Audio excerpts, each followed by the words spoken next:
Cody, and you are listening to and watching B-Boy 45, broadcasting from the Seacrest Studios, and we have a very special treat for you. It is a special edition of the latest news to keep you in the groove with Maya. Maya, who is on the phone with us today? Zack Biss. Zack, are you there? Hey, how's it going, guys? Good, how are you? I'm doing great. Super stoked to be talking to y'all. Man, we are super stoked to be talking to you. Maya, take it away, girl. Okay. So what's your songwriting process like? My songwriting process. Well, you know, Maya, I try to keep it different. I feel like if I had an actual process, I feel like I wouldn't be as creative as I could be. So what I try to do usually lately is I've been going on walks and just kind of listening to the world. I actually got inspired. A melody came to me like through listening to birds the other day, which sounds really weird, but like I just heard birds chirping and I'm like, you know what? That's a melody for a song. And I went home and wrote out a song and I was actually kind of proud of it. So it's always different. I try to keep things fresh, you know? That's awesome. Yeah. Cool. Yeah. What song off of your album Brand New is the most personal to you? Off my album Brand New. Well, I released that right before I came to college. And obviously, the person I was in high school and the person I am now, third year of college, I'm a different person. I've grown. And I'd have to say the one that's most personal is the title track, Brand New, probably just because, to me, it's the most catchy. And I played that at shows and summers and stuff. And it's just a fun song, I think. Yeah. Well, we know Maya's a fan for sure. And she's turning us into big fans here, too, at B-Boy 45 for sure. Oh, that's awesome. Thank you, guys. Yeah. Is there an artist that inspired you to start singing?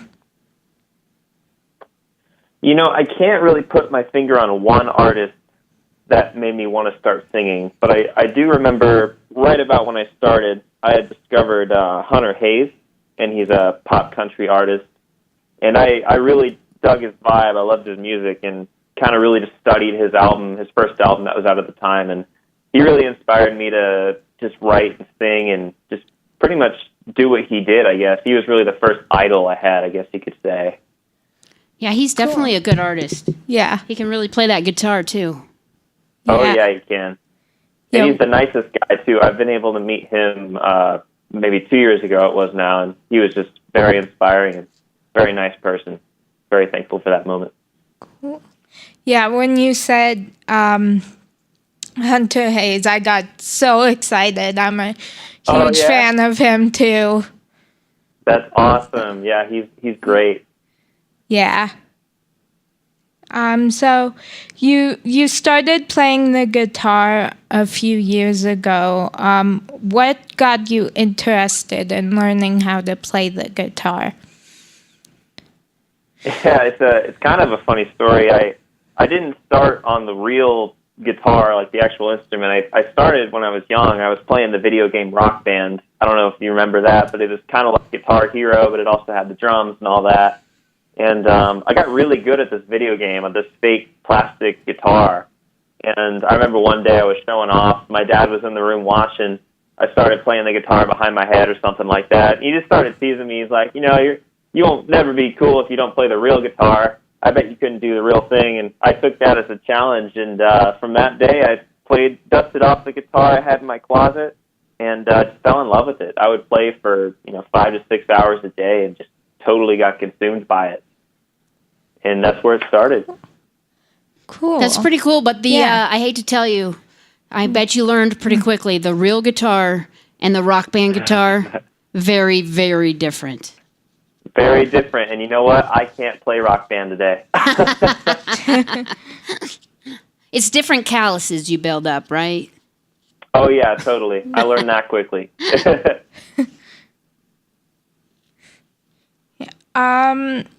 So who's your favorite singer and who's your favorite band?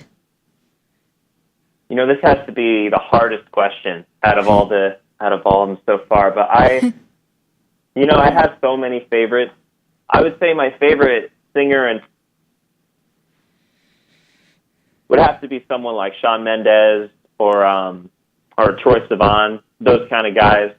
And band-wise, the Why Don't We boys are really killing it right now. I think they're pretty cool. But as far as bands like I'll listen to in my own time, I really enjoy, 21 Pilots, 1975, guys like that. But I'm all over the place. It's really hard to narrow down just one act, honestly. That's awesome. Yeah. Yeah. So what song do you love to rock out to? Ooh, what song do I love to rock out to? Oh, there's so many. Well, I tweeted out the other day. I pride myself on my Spotify playlist, right? And I think I can make a playlist for every mood. And I have my one that's the jamming out playlist. And I guess the song I frequent the most on that is "Nothing Holding Me Back" by Shawn Mendes. Right now, that's kind of a bop I like to jam to. Definitely a good one. Yeah. So is there a singer that you hope to collaborate with one day? Yeah, totally. I think I probably already mentioned my favorite. Like Sean seems just like an amazing writer, great guitar player. Going past that, I think too, John Mayer. I mean, he's probably listened to some of his. I've probably listened to some of his albums, hundreds of times. Continuum and Born and Raised, stuff like that. He just seems like a really wise individual and amazing at the guitar. I was fortunate enough to see him live with my dad last summer, and one of the best shows I've been to. So he would be really cool to jam out with. And where was that concert? That was back in my hometown of Tampa Bay, Florida. And that was at Amalie Arena. Oh, cool. Yeah. So,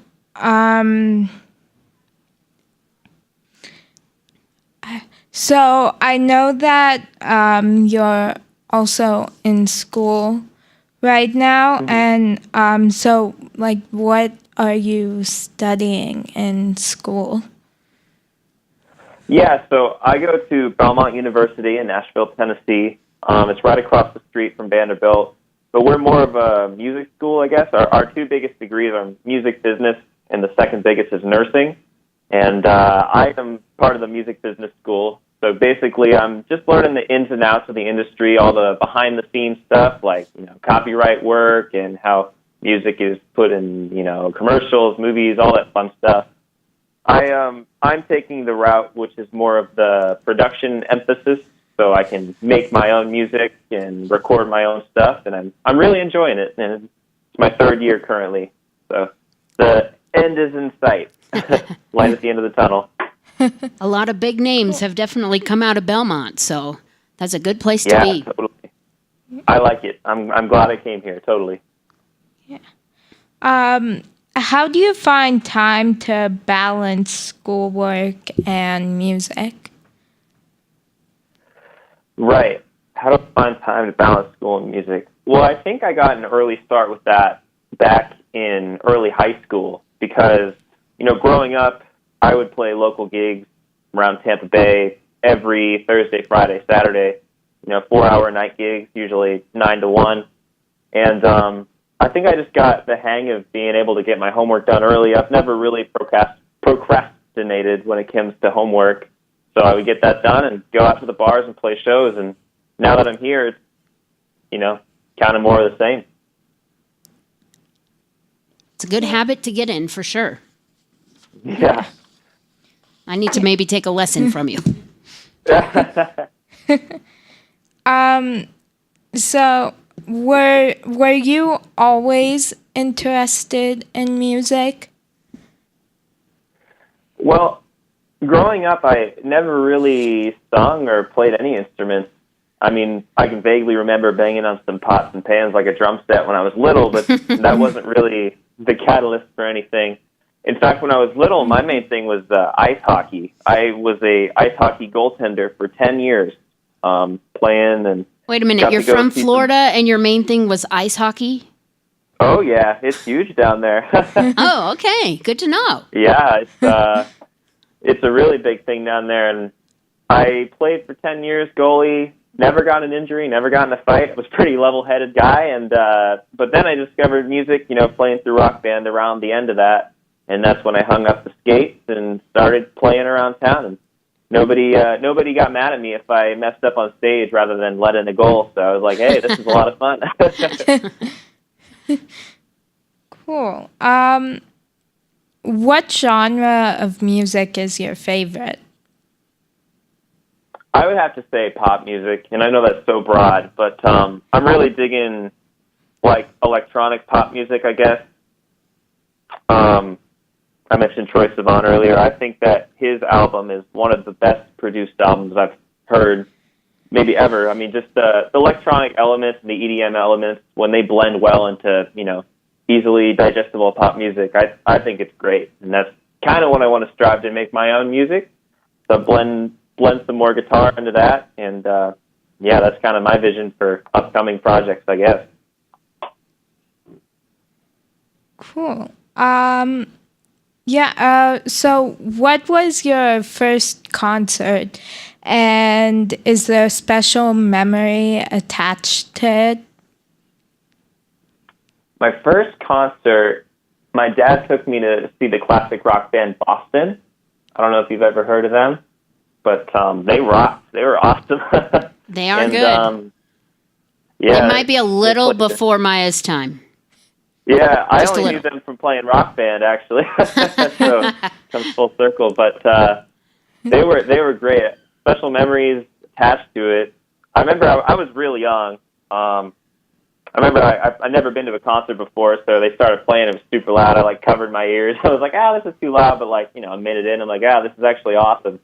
So I guess that's the biggest memory I had from that was being able to withstand the loud concert noise. It's kind of lame, but that's just me, I guess. Nowadays, your dad would have taken you with headphones. Exactly. I see kids in the audience and they have on headphones. I'm like, how are they hearing any of this? But of course they can. Yeah. They're just protecting their ears, which is good. But when my family and I, when my mom and my sister and I all go to concerts, we always have earplugs or I have good. Headphones that I bring. Yeah, for sure. You got to protect your ears for sure. Yeah. Because otherwise you're going to miss out on years and years of good music. And your favorite word will be what?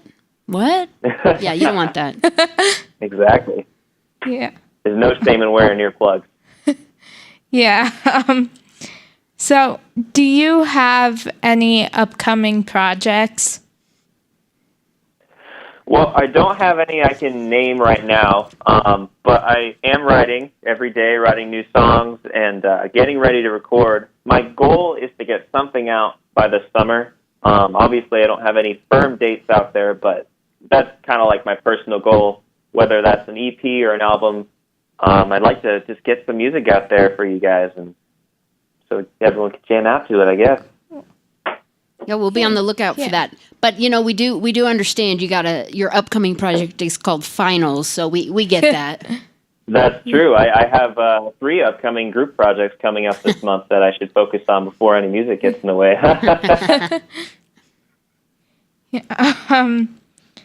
So, do you have a motto or a quotation that you live by? A motto or quotation I live by. I mean, I know it's pretty generic, but I guess, the old-fashioned just be yourself is kind of try to remind myself. I've been journaling a lot lately, and that's come up the most in the past couple entries is just to be yourself and be proud of who you are and stuff like that. I feel like a lot of times I'll get caught up in trying to be a clone of another person or another musician, try to make my music sound a bit too similar to theirs. And it's a real easy trap to get into, but if I can just kind of refocus my bearings sometimes and just remember that, I'm cool, I can be myself and people might like that. I think that's helpful to kind of recite. No might about it. It seems people definitely like that, so that's good. Yeah. Well, thank you. Yeah. So before my last question, I just wanted to say when you do release an EP or an album and you go on tour, that please come to Denver. And Well, of course, you know what? That would be awesome. I definitely want to go to Denver. That'd be of a course, lot you of always fun. have I just wanna a tour home Denver. here at Seacrest Studios here in Denver. All the kids would love to meet you for sure. I would certainly love to come and visit. You guys sound like a fun bunch. So my last question is, who do you consider to be a real-life superhero and why? A real-life superhero and why? Well, there's a buddy. I've never met him in real life, but I've talked to him multiple times online. He's a relatively small YouTuber, and his name is Sean Francis. And he is he was a professional pole vaulter at one point. Wow. But he now talks about more mental health issues, and he just likes to help people. And I watched a lot of his content, and I actually wrote a paper about him. I interviewed him earlier in the year, and you just get the sense that he gets his happiness from helping other people out, and just a really great guy. So if I could pin anyone as a real life superhero, I think it'd be my buddy Sean. That's awesome. Cool. Yeah. That's definitely a good way to live your life for sure. Yeah, for sure.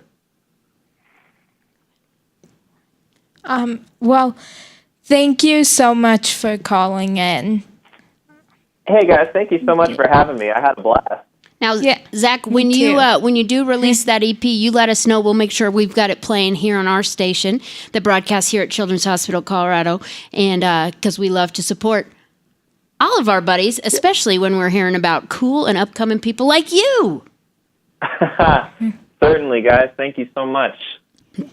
Thank you so much for the time, and we'll hope to catch up with you later. Yeah.